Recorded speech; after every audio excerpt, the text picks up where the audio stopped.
Utake usitaki, sisi ndo tunaenda hivyo.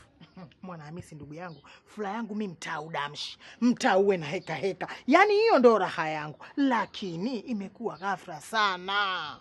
Eti ghafla. Tena watupokee vizuri. Wakitupokea vibaya shoga.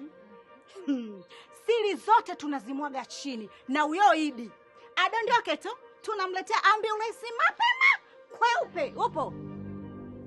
Wakati anakuja kuchukua pesa kwa ajili ya kumhonga huyo Peter, alikuwa na adabu zake. Sasa hivi natuletea ujeuri. Mwana Hamisi mdomo huo shoga yangu. Amekuja kuchukua pesa kumuonga Peter. Asiyejua nani? Mtaa mzima anauongopea na mguza mama yake. Kumbe anasaidiwa na kaka yake.